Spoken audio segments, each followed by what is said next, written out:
I'm Anthony Pilling.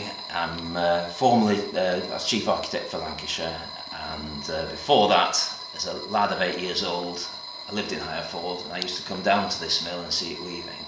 Got to know the chap on the engines and had the run of the place for a while. Since then, I ended up, after many years, as the architect for the place when we were doing the trying to get it trying to prevent it being demolished. And the thesis I did at university was used to help spot list it with John Miller and all of the community who were really against the idea of it being demolished. It was rescued by the Trust and they appointed me as the architect for making the conversion and bringing it back to life again. And since then I've retired and now restore looms. My family used to make them. They made this one in 1912, and they've asked me to be their industrial heritage advisor, so I advise on their mill buildings and on their steam engines. So this is one that was used to make check cloth, and it's exactly the same sort that was in this very shed for decades. This was the check shed for Higherford Mill. And this last year we found that there was one of our old ledgers in the Lancashire archives, and I was studying it in some detail and discovered the delivery of looms to this shed in 1851. The delivery started on the 6th of October 1851, which means this shed had to have been built by that date. There aren't any other sheds that were originally built at that time still standing in the world, making this the earliest North-like shed that we are aware of anywhere in the world, which rather lifts the importance of Higherford Mill in terms of national heritage.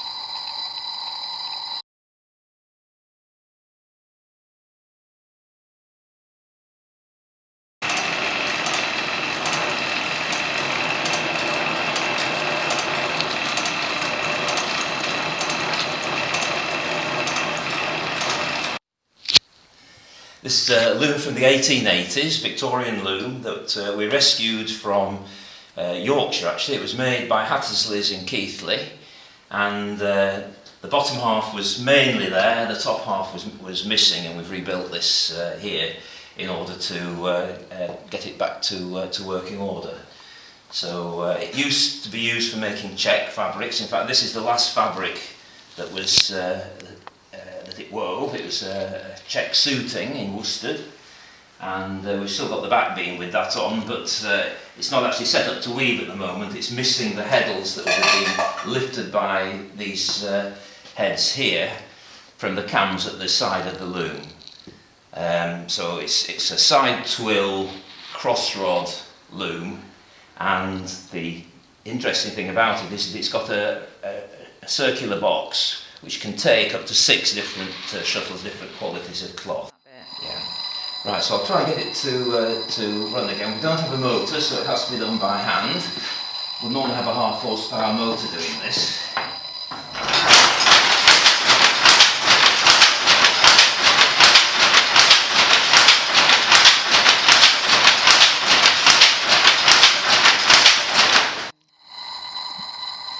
This is another Victorian loom from the 1880s, made by Butterworth and Dickinson's, who were a really good firm of loom makers in Burnley. It's actually a very early framing. Tell how early it is by the way this top rail here has these swept bows at the side. That's quite an early detail, not particularly strong, but an early detail. And this is the simplest form of loom. It's a plain loom, just takes a single shuttle and produces cloth like this. This is here not because it's been woven on the loom, it's to stop it getting caught up on the tin roller, which is this perforated tin like a cheese grater, which you don't want to get your knuckles on. So we can run this loom. And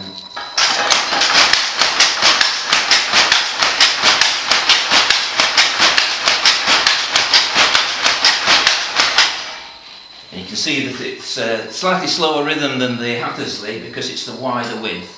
So it's able to produce rather wider cloth. This loom's had a lot of updates.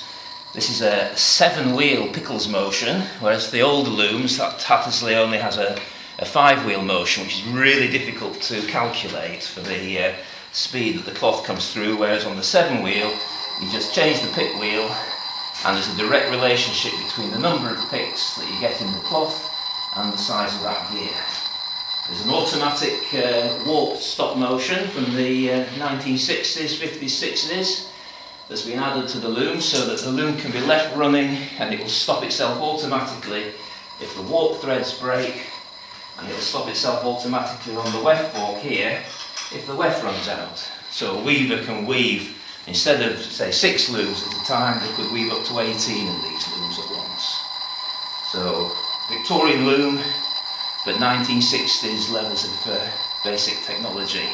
So there you go.